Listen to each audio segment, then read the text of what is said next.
Hello everyone, स्वागत है आपका सोशियोलॉजी नेट अचीव में।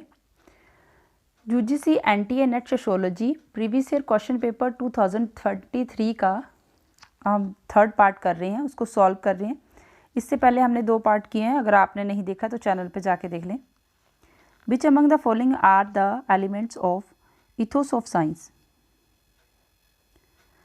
इथोस ऑफ साइंस जो रॉबर्ट मर्टन ने इसको प्रपोन्ड किया है, इसके एलिमेंट बताने हैं। इथोस ऑफ साइंस क्या होता है कि जो संस्कृति है उसका जो भाव है, संस्कृति का, उसके जीवन शैली, उसकी जो वैल्यूज़ हैं उसको हम इथोस ऑफ साइंस कहते हैं। तो जो मर्टन ने बताया एलिमेंट्स, यूनिवर्सलिज्म बताया है, कम्युनिज्म, डिसइंटरेस्टेडनेस, ऑर्गेनाइज पैक्टिज्म। तो ACDE इसका आंसर है 4। ठीक है। सार्वभौमवाद, साम्यवाद, तटस्थता, संगठित संशयवाद। Which among the following true about Collingridge dilemma which is related to regulation of technology. Technology के रेगुलेशन से संबंधित जब कॉलिंग्रेन डायलेमा उत्पन्न हो जाता है, वो बताना है उसके बारे में कौन से ट्रू हैं ये जो स्टेटमेंट्स दिए हैं। कॉलिंग्रेन डायलेमा होता है जब एक पद्धतिगत दुविधा है, ये एक दुविधा होती है जब उसका विकास हो रहा था, तो उसमें जो आने वाले जो खतरे होते हैं उसको कैसे रेगुलेट करना होता है, तो जो समस्या का, चुनौती का सामना करना पड़ता है उसके बारे में बताना है। तो ये जो आरंभिक अवस्था में है, इसका संभाव्य खतरा तब पता नहीं होता, मालूम नहीं होता, सरल नहीं होता। जब इसकी खतरे की पहचान होती है तो इसको रेगुलेट करना कठिन हो जाता है। और अगर इसको शुरू की अवस्था में ही नियंत्रण रेगुलेट कर दिया जाए तो इसकी जो ग्रोथ है वो रुक जाती है, सीमित हो जाती है। तो जब ये मैच्योर अवस्था में होता है तो इसकी दुर्घटना को रोकने के लिए इसको रेगुलेट कर सकते हैं। तो आंसर है इसका ABCD सेकेंड। नेक्स्ट है which among the following act are cyber crimes. इसका जो साइबर क्राइम है उसके एक्ट के बारे में बताना, वो कैसा व्यवहार है। Illegal hacking, ethical hacking, unleashing of malware, uploading illegal materials, cyber stalking. तो इसमें जो नहीं है वो क्या है, एथिकल हैकिंग, ये नहीं है। तो ये इलीगल हैकिंग भी आएगा, unleashing of malware, uploading illegal material, cyber stalking. तो आंसर इसका ACDE, आंसर है 3। ठीक है। अवैध तरीके से हैकिंग, मालवेयर को छोड़ना, अवैध सामग्री को अपलोड करना और cyber stalking. Which among the following are the world affirming new religious movement. World affirming new religious movement क्या है, ये पॉलिस ने बताया। उन्होंने बोला कि जो न्यू रिलीजियस मूवमेंट है तो वो 3 तरह का है। ठीक है। एक है वर्ल्ड रिजेक्टिंग और एक है वर्ल्ड अफीमिंग और दूसरा है वर्ल्ड अकोमोडेटिंग। तो जो वर्ल्ड रिजेक्टिंग है वो कहते हैं कि संसार को छोड़ो। 3 तरह के उन्होंने कहा न्यू रिलीजियस मूवमेंट, वालिस ने बोला है। जो न्यू रिलीजियस मूवमेंट है वो उसमें 3 तरह के हैं। जो रिजेक्टिंग वाला है वो कहते हैं कि संसार को छोड़ो, जो संसार को छोड़ने की बात करता है, और ये एक्सेप्ट करने की बात करता है। तो और ये दोनों का मिक्सअप है, ये ना तो स्वीकार करते हैं ना ही उसको रिजेक्ट करते हैं। तो जो वर्ल्ड अफीमिंग है उसकी हम करेक्टरिस्टिक्स बताएंगे इसमें। Church of scientology, transcendental meditation, ISKCON international society of Krishna consciousness, ये वर्ल्ड रिजेक्टिंग में है। The M Om supreme truth, तो ये अकोमोडेटिंग में आ जाएगा। चर्च ऑफ साइंटोलॉजी और ट्रांसडेंटल मेडिटेशन, ये क्या है, वर्ल्ड अफीमिंग। ये वर्ल्ड को एक्सेप्ट करते हैं, संसार के साथ रहते हुए ही मतलब मोक्ष की प्राप्ति करना या भगवान को पाना, वर्ल्ड अफीमिंग। इसका आंसर होगा AB4।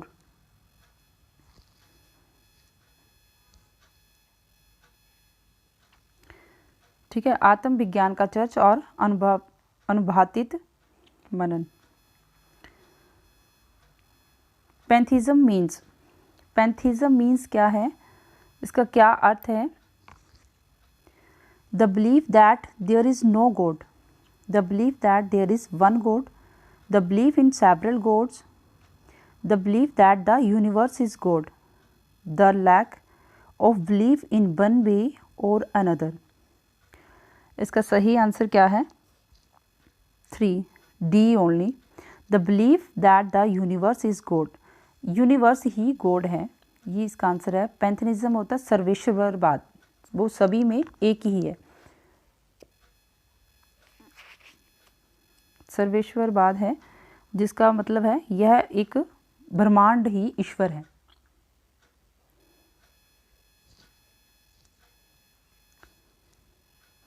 इनको मैचिंग करनी है। फर्स्ट है sex and repression in savage society, Bronislaw Malinowski के साथ मैच होगा। Andaman islanders, Alfred Radcliffe Brown, savage mind, Claude Levi Strauss के साथ। और the structure, social structure and personality, Talcott Parsons. तो ए किसके साथ मैच है? बी के साथ, एक के साथ 2, तो इसमें बाकी ये भी कट जा रहा है, ये भी कट जा रहा है, ए के साथ 2, तो इसका आंसर है 2। बी के साथ देखो 3, सी के साथ 1 और डी के साथ 4। आंसर है इसका सेकंड। नेक्स्ट क्वेश्चन है 117, मैथोलॉजीज किसकी है? क्लॉड लेवी स्ट्रास की। और scientific theory of culture, Bronislaw Malinowski. Taboo है अल्फ्रेड रेडक्लिफ ब्राउन। टैबू क्या होता है कि जो जिसको हम कर नहीं सकते, जिसको सोसाइटी एक्सेप्ट नहीं करती, जैसे मंदिर में जाते हैं तो पूजा करने तो चप्पल पहन के नहीं जा सकते, वो टैबू है। तो the structure of social action, Talcott Parson. Mythology A के साथ 2 है, ए के साथ 2, आंसर 3 है इसका। बी के साथ 1, ब्रोनिस्लो मेलिनोवस्की, सी 4 और डी 3 है टालकट पार्सन। आंसर इसका थर्ड है। नेक्स्ट क्वेश्चन है 118, हिस्टोरिकल कंपैरेटिव मेथड किसका है? मैक्स वेबर का। और comparative method Emile Durkheim. Dialectical method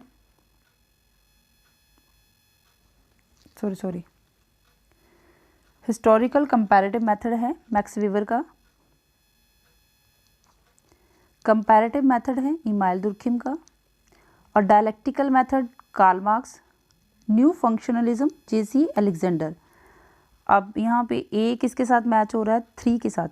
ए के साथ 3 है, बी के साथ 1, तो ए के साथ ये भी कट गया, ये भी कट गया और ये भी कट गया।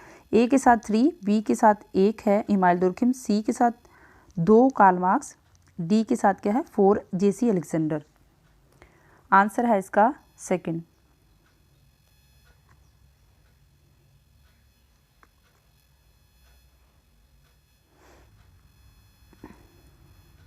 नेक्स्ट क्वेश्चन है 120, imaging the modern city.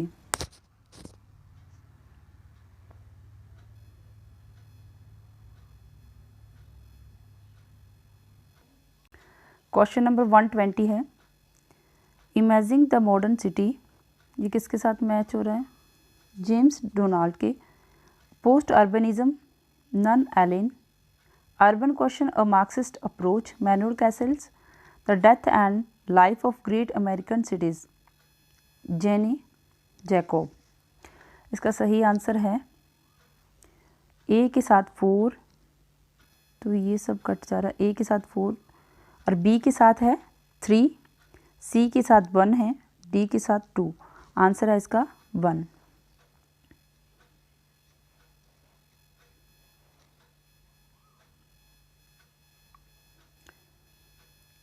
Next है 121, ये जो हो है, हो, भोटिया, ओरान, भोइया, ये क्या है? ट्राइब्स हैं। तो इनके जो ये यहाँ पे ये इकट्ठे होते हैं लोग, वो जगह का नाम है या फिर उनका जो स्थान प्लेस है, तो वो बताना है। हो जाति जो सिंह भोंगा की पूजा करते हैं, हो ट्राइब जो है जनजाति है, सिंगबोंगा, भोटिया है, रंगबैंग एक युवा ग्रह है, इनका क्लब हाउस है, ओरान है, जॉन केरपा और भूया है,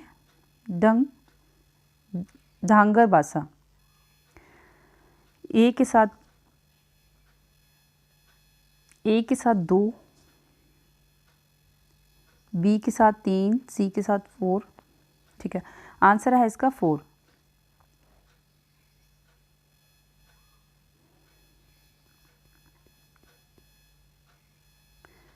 कल्चरल इकोलॉजी,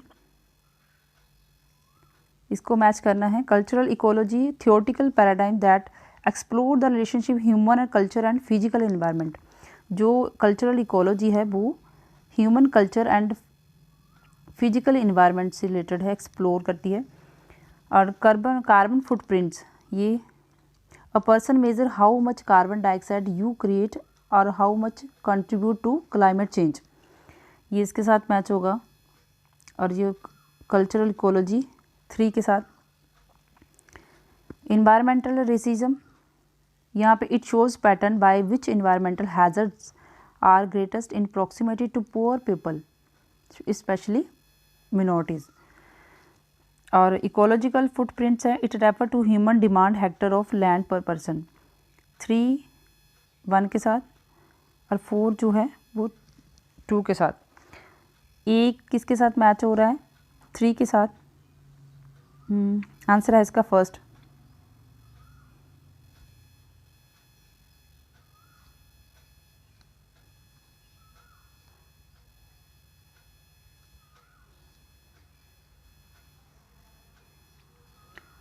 नेक्स्ट है द पोस्ट मॉडर्न कंडीशंस और report on knowledge.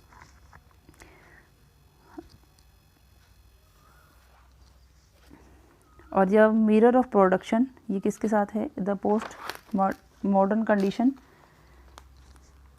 Gene Francois Lyotard. The mirror of production, Jean Baudrillard. The consequence of modernity, Anthony Giddens हैं। Modernity and the holocaust, Zygmunt Bauman. Answer है इसका ए के साथ 4, answer है इसका 3।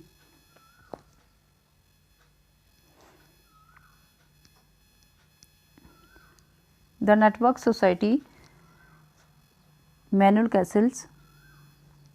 Liquid modernity, Zygmunt Bowman.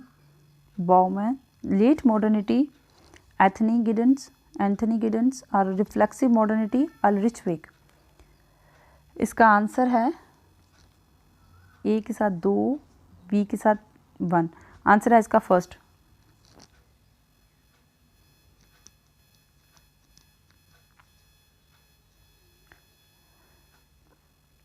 Next है Robin Fox, kinship and marriage 4th, A के साथ 4, आंसर इसका 3 होगा। फिर भी हम मैच कर लेते हैं। Leela Dube, sociology of kinship. Irawati Karve, kinship organization in India.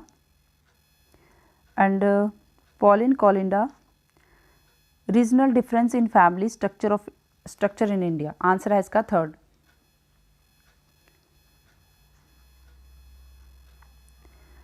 L.T. Haughhouse proposed a classification of society in terms of intellectual development. Make a correct sequence of the categories. L.T. Haughhouse ने सोसाइटी की कैटेगरीज जो classification किया है उसको intellectual development के आधार पे किया है। तो ये इसको हम सॉल्व कर लेते हैं। इंटेलेक्चुअल डेवलपमेंट सबसे पहले जो आएगी वो क्या है? प्रिमिटिव ही आएगा। तो प्रिमिटिव सबसे पहले है, प्रिमिटिव सोसाइटी है। तो इसमें देखेंगे हम किस में बी आ रहा है, तो 2nd और 3 में आ रहा है, तो हम ये वाले काट देंगे, ठीक है, बी। और एंड में तो ई आएगा, मॉडर्न साइंस, ठीक है। बी के बाद ए है प्रोटो साइंस, जो प्रिमिटिव के बाद जो सोसाइटी जब इवोल्यूशन हुआ, डेवलपमेंट हुई, तो प्रोटो साइंस होता है कि जो जिस साइंस का विकास नहीं हुआ है, अविकसित साइंस, उसके बाद क्या है, द स्टेज ऑफ रिफ्लेक्शन। पहले एंशियंट ईस्ट था, उसके बाद लेटर ईस्ट रिफ्लेक्शन का टाइम था, रिफ्लेक्शन स्टेज थी। फिर सी, और सी के बाद है बी। फिर उसके बाद क्रिटिकल और सिस्टमेटिक थॉट इन ग्रीक में डेवलपमेंट स्टेज है। फिर उसके बाद नेक्स्ट है क्या है, एक्सपेरिमेंटल रिकंस्ट्रक्शन, मॉडर्न साइंस। तो आंसर इसका है सेकंड। आंसर क्या है इसका, सेकंड।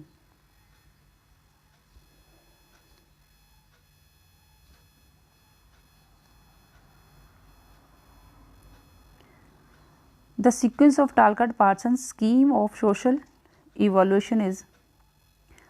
टालकाट-पार्सन की जो सोशल इवोल्यूशन की स्कीम है उसको सीक्वेंस में लगाना है।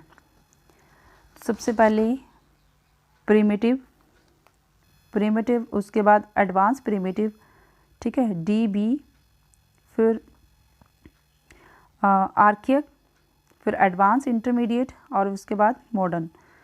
तो आंसर है इसका 3।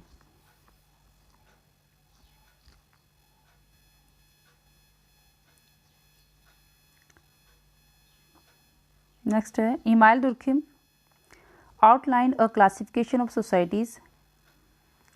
इसने भी क्लासिफिकेशन किया सोसाइटी का, अरेंज दिस प्रॉपर सीक्वेंस में। सिंपल सोसाइटी, सिंपल पॉलीसेगमेंट्री सोसाइटी, फिर सिंपल कंपाउंड पॉलीसेगमेंट्री सोसाइटी, फिर डबल कंपाउंड पॉलीसेगमेंट्री सोसाइटी। तो सबसे पहले क्या है, सिंपल सोसाइटी होती है, हॉर्स एक भीड़ की तरह रहते हैं। फिर उसमें छोटे छोटे ग्रुप बन जाते हैं, मतलब पॉलीसेगमेंट्री होती है, बहुखंडों में विभाजन है उसका सोसाइटी का।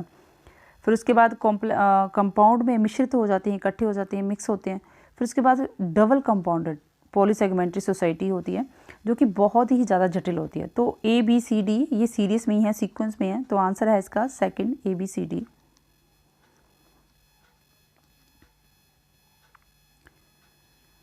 The correct sequence of steps of conducting a research study are. जब भी हम रिसर्च की स्टडी कोई रिसर्च करते हैं, उसका अध्ययन करना चाहते हैं, तो सबसे पहले हमें कौन सा स्टेप लेना है, तो उसको सीक्वेंस में लगाना है। सबसे पहले हम क्या करेंगे, जब भी कोई रिसर्च करेंगे तो हम लिटरेचर रिव्यू करेंगे। लिटरेचर रिव्यू होता है कि जो हम रिसर्च करना चाह रहे हैं उससे संबंधित जो रिसर्च हो चुकी हैं उनको हम पढ़ेंगे, उनको रिव्यू करेंगे। फिर उनमें देखेंगे कि उसमें क्या जो कमी रह गई है, जो हमें लग रहा है कि हमारा ये क्वेश्चन बन सकता है, फिर उसी से रिलेटेड हम उस क्वेश्चन को बना के फिर हम रिसर्च करेंगे। तो सबसे पहले आएगा लिटरेचर रिव्यू, उसके बाद ये लिटरेचर रिव्यू, दूसरे नंबर पे है रिसर्च क्वेश्चन। फिर जो हमें क्वेश्चन, क्योंकि हमें लिटरेचर रिव्यू करने से रिसर्च क्वेश्चन मिल गया था जो हम रिसर्च करना चाहते हैं, फिर उससे संबंधित हम डाटा को कलेक्ट करेंगे। फिर उसके बाद डाटा को एनालाइज करेंगे, फिर उसको लिखेंगे और उसकी रिपोर्ट तैयार करेंगे। तो इसका आंसर है सी में, सी फर्स्ट में है, तो आंसर है इसका 4।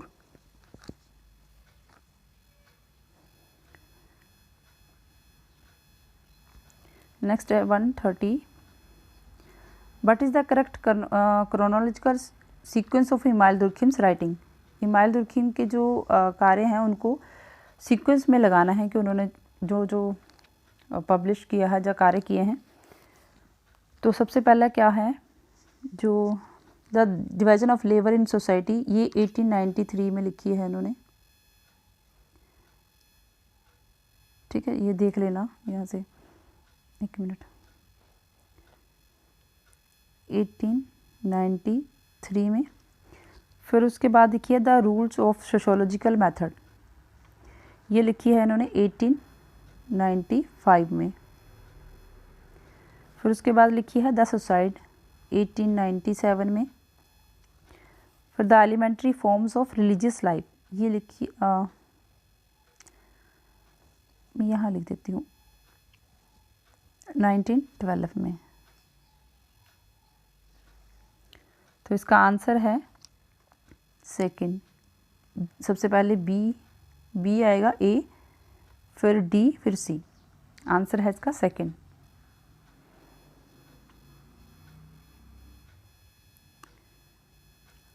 What is the correct chronological sequence of the following books of Anthony Giddens? Anthony Giddens की बुक को क्रोनोलॉजिकल ऑर्डर में, सीक्वेंस में लगाना है। तो जो सबसे पहले इनकी बुक लिखी है इन्होंने, capitalism and modern social theory, इनको सीक्वेंस में लगाइए। पहली बुक नहीं है, लेकिन हम जो बुकें दी हैं उनको सीक्वेंस में लगाना है। तो ये लिखी है इन्होंने 1971 में।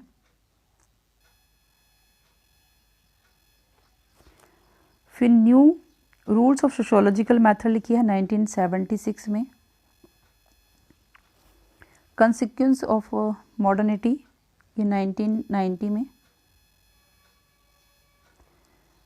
फिर runaway world, how globalization is shaping our lives, ये 2003। आंसर है इसका 3, BCAD। आंसर है इसका 3।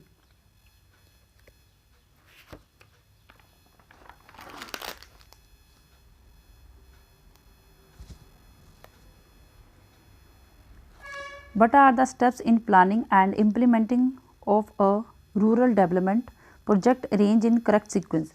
जब हमने कोई प्लानिंग की है, किसी प्रोजेक्ट को इम्प्लीमेंट करना है गांव में रूरल डेवलपमेंट के लिए, तो जब रूरल डेवलपमेंट के लिए हम प्रोजेक्ट को इम्प्लीमेंट कर रहे हैं तो सबसे पहले हम क्या करेंगे, सबसे पहले बेस लाइन का सर्वे करेंगे, कौन कौन इस लाइन में आ सकता है, इस रेंज में, बेस लाइन। फिर उसके बाद सिलेक्शन करेंगे जिनको बेनिफिट देना है, बेनिफिशरी को। फिर सिलेक्शन ऑफ स्कीम्स 1 2 3, फिर एग्जीक्यूट करेंगे उसको, प्रोग्राम को। फिर उसके बाद हम मॉनिटरिंग करेंगे और इवेल्युएट करेंगे जो हमने स्कीम को इम्प्लीमेंट किया है वो सक्सेस हुई है या नहीं हुई। तो इसका बी का 1 है, ए। आंसर है इसका 3।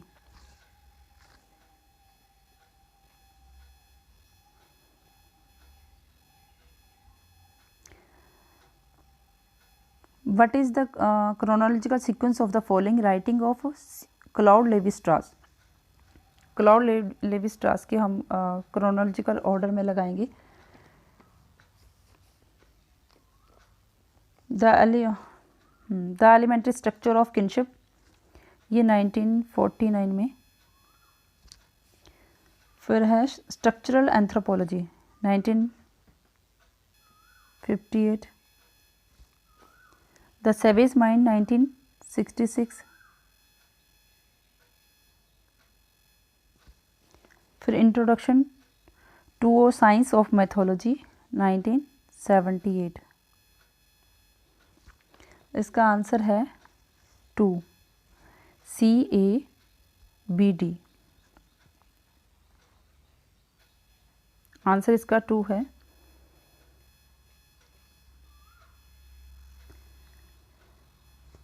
P.P. Ray described the 3 stages through which transitions from feudal to capitalism mode of productions take place. What is the sequence of following 3 stages?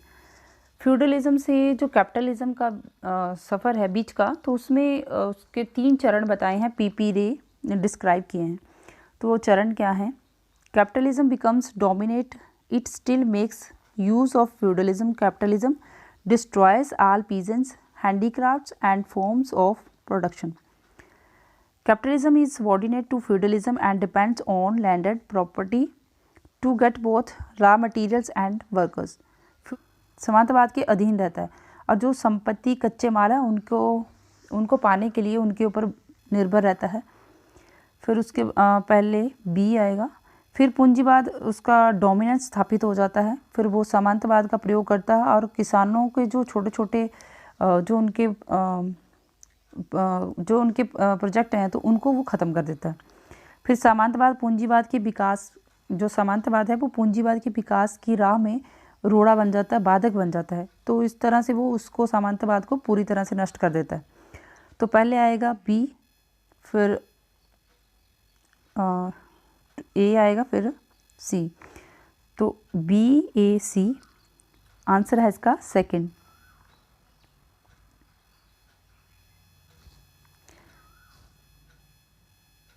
L.H. Morgan lists 5 different successive forms family, arrange them in order of evolution. L.H. Morgan ने जो family के बारे में बताया उसको sequence order में लगाना है। इसका आंसर है सेकंड BADCE।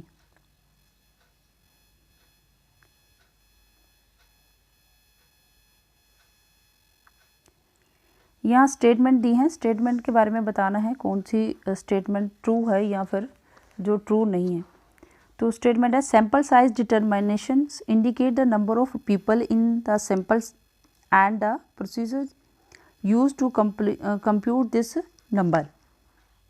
ये फर्स्ट स्टेटमेंट है कि जो सैम्पल साइज़ हमने लिया है, जिन लोगों को सैम्पल साइज़ लिया है, क्या उन्हीं लोगों को वो रिप्रेजेंट करता है? हाँ, उनको रिप्रेजेंट करता है। तो ये इसमें ये बताया कि वो उन लोगों को रिप्रेजेंट करता है। जैसे यहाँ पे ये रेड कलर की बॉल हैं, ये ब्लैक कलर की, इनमें से दो दो बॉलों को उठा लिया है, तो ये इसी को रिप्रेजेंट कर रही है। तो जो हमने सैम्पल साइज़ लिया है, तो उस सैम्पल लिया है, तो वो इनको डिटरमाइन कर रहा है, इनको रिप्रेजेंट कर रहा है। तो जो लार्ज सैम्पल साइज़ है will provide less accuracy in the inference made. तो ये कह रहा है कि जो सैंपल, अगर हमने ज़्यादा सैंपल साइज ले लिया तो वो इसकी एक्यूरेसी को कम करता है, जबकि वो कम नहीं करता, वो ज़्यादा एक्यूरेसी बताता है। अगर हमने यहाँ पे 2 बोले ली हैं, 3 बोले ले लेते, वो ज़्यादा उसका रिजल्ट बताता। तो आंसर इसका होगा फर्स्ट ट्रू है, सेकंड वाली ट्रू नहीं है। तो first statement is true but हाँ, सेकंड इज़ फॉल्स। आंसर है इसका 3।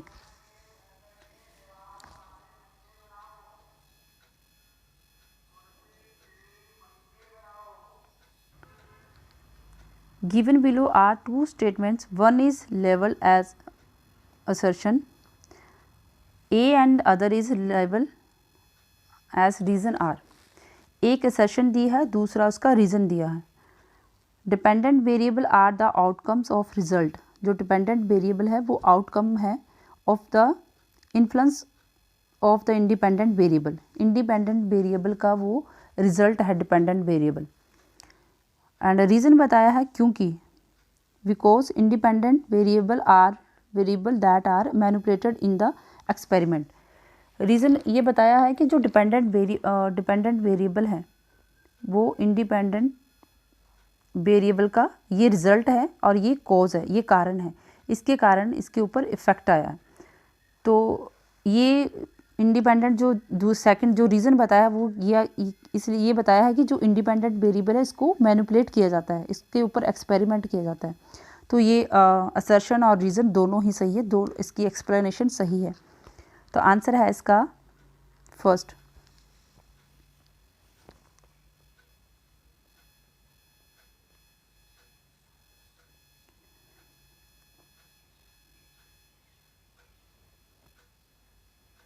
नेक्स्ट है social position which one is born into और one acquires without one's own effort is known as ascribed status.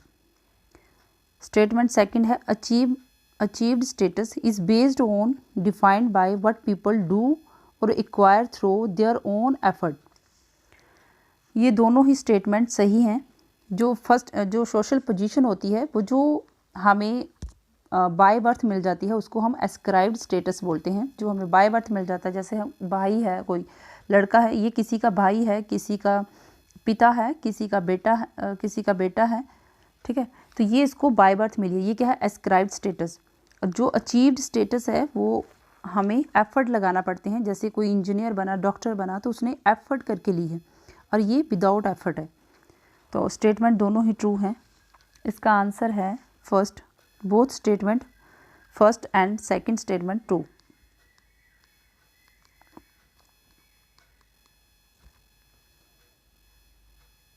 Next है given below are two statements, one is label as assertion and A and the other is label as assertion R. इसमें reason बताना है, assertion दिया है उसका reason बताना है। The average temperature have risen 0.8 degree Celsius around the world since 1880. It caused massive climate changes reflected in forms of heat waves, ocean warming, rise in sea level and glacier melting.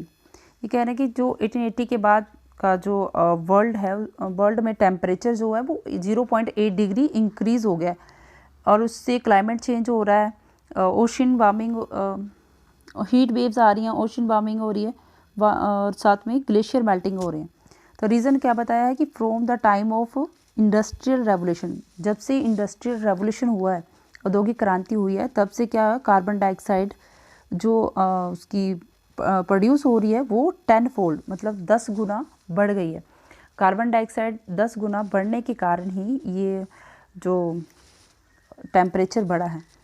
तो ये इसकी explanation भी सही है, दोनों ही सही हैं। तो आंसर है इसका first, both A and R are correct and R is the correct explanation of ए।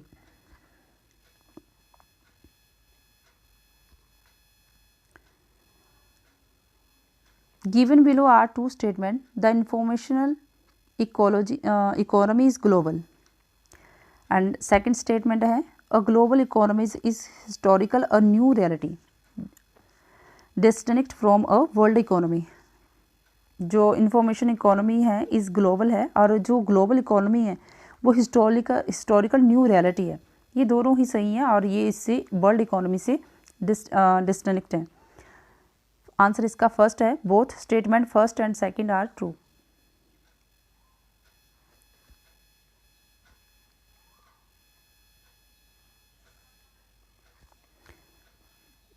आगे ये कॉम्प्रीहेंशन है।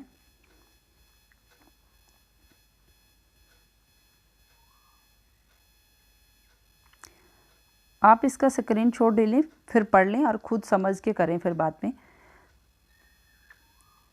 ठीक है। फिर भी थोड़ा बहुत पढ़ लेते हैं। जो समाजशास्त्रीय अध्ययन है वो 2 प्रकार के गांवों पर केंद्रित था, और पहला बड़ा गांव जिसमें लगभग 5142 लोग रहते थे, दूसरे गांव में 757 लोग रहते थे, 757।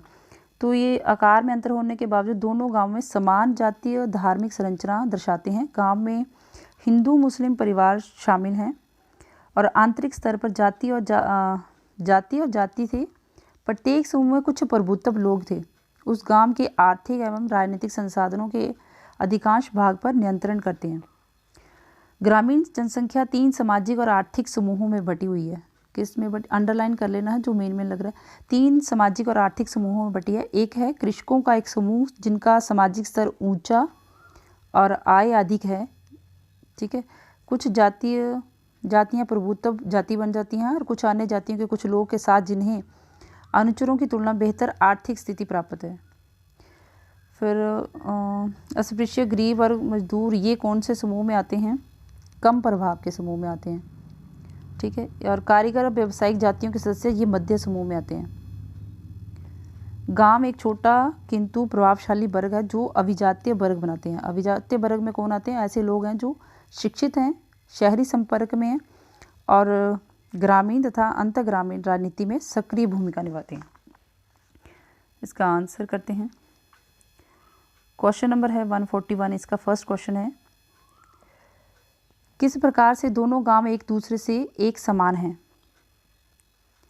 जाति और धार्मिक संरचना में दोनों धार्मिक समूह जाति या जाति जैसी संरचना में विभक्त है। दोनों ही गांवों में लगभग आवासों की संख्या समान है। ये समान नहीं थी क्योंकि हमने पढ़ा दोनों गांवों में प्रभावशाली जाति समूह थे। तो इसका आंसर है ये दोनों ही प्रभावशाली समूह थे। आंसर है इसका ए, बी और डी। फर्स्ट आंसर इसका फर्स्ट है।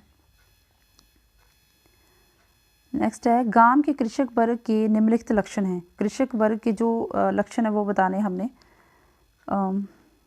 जिसमें है उनकी सामाजिक स्थिति भी उच्च थी, प्रभुत्व संपन्न जाति थी और उच्च आय होती है। तो आंसर है इसका फर्स्ट।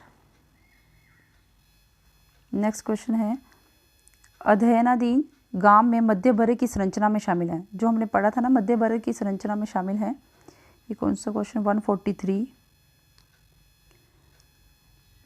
एक बार अगर चेक कर लेते हैं मध्य वर्ग में कौन शामिल है।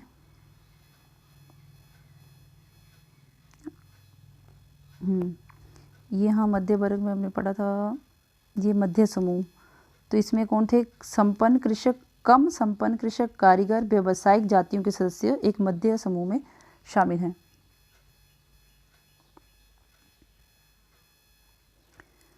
कम संपन्न कृषक आ गया, कारीगर, व्यावसायिक जातियां, ये किस में शामिल हैं?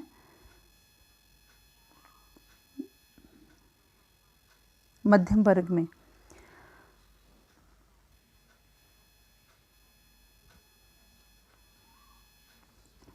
इसका आंसर है 2, A, B, C।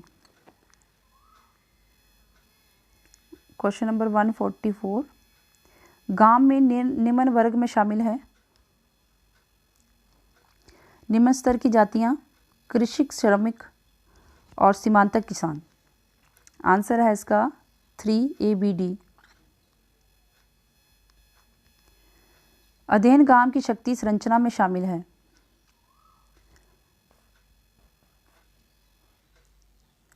जिनके पास बेहतर शिक्षा, उच्च सामाजिक स्थिति है और जिनका नगर में संपर्क है और जो गांव की राजनीति में सक्रिय भूमिका निभाते हैं। ये कौन सा वर्ग है? हमने पढ़ा था अभिजात वर्ग है।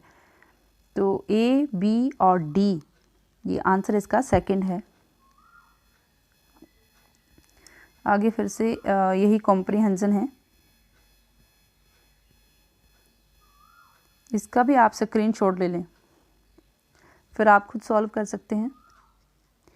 पर्यावरण शब्द में जैव, अजैव, भौतिक, अभौतिक सभी बाह्य कारक शामिल होते हैं जो मानव के चारों तरफ विद्यमान होते हैं। पर्यावरण की नई अवधारणा में भी सामाजिक और आर्थिक स्थितियां भी शामिल की जाती हैं जिसमें हम रहते हैं। पर्यावरण अच्छी तरह समझने के लिए इन 3 भागों में बांटा है, भौतिक और जैविक और सामाजिक रीति रिवाज। मानव स्वास्थ्य की कुंजी व्यापक रूप से पर्यावरण में ही नहीं था। वास्तव में मानव के खराब स्वास्थ्य के कारणों में खराब आवास, पशुओं का सह-अस्तित्व, वायु, जल प्रदूषण इत्यादि में खोजा जा सकता है। प्रायः मनुष्य ही नगरीकरण, औद्योगिकरण और मानव क्रियाकलापों के माध्यम से अपने वातावरण को प्रदूषित करता है। किससे करता है? मानव क्रियाकलाप, औद्योगिकरण और नगरीकरण।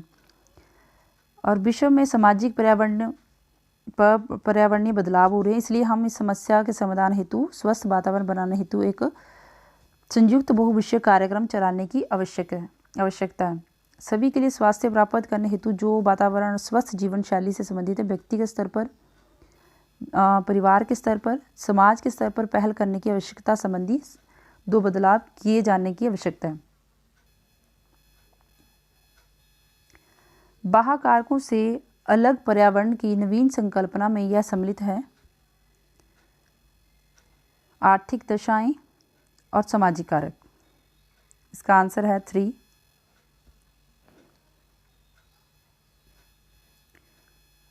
सभी के लिए स्वास्थ्य को सुनिश्चित करने हेतु कौन सी बुनियादी आवश्यकताएं हैं? स्वास्थ्य पर्यावरण होना चाहिए और अनुकूल सरकार तो नहीं होगा, स्वस्थ जीवन शैली, ये हमने पढ़ा था। आंसर है इसका फर्स्ट।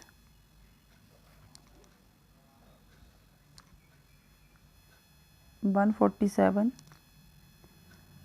बी और डी।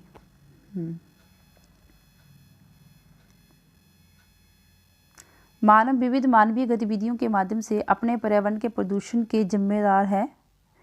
वो क्या है? नगरीकरण, औद्योगिकरण और अपशिष्ट डीप्रवसन। इन तीनों के कारण इसका आंसर है 4, ACD। 149, बी प्रतिकूल पर्यावरणीय कारक जो मानव को प्रभावित करते हैं। खराब गृह आवासन और इसके जल संदूषण और पशुकुंड जलाशय की उपस्थिति। आंसर है इसका 3।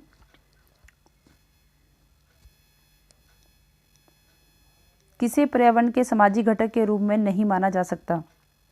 पर्यावरण जो सामाजिक घटक, पर्यावरण का सामाजिक घटक व्यक्तियों से संबंधित है, इंडिविजुअल से संबंधित है, तो आय भी होगी और धर्म, रीति रिवाज। तो जिसे नहीं माना जा सकता वो क्या है? अपशिष्ट। आंसर है इसका 2nd। इसका आंसर है 2nd। So friends, thanks.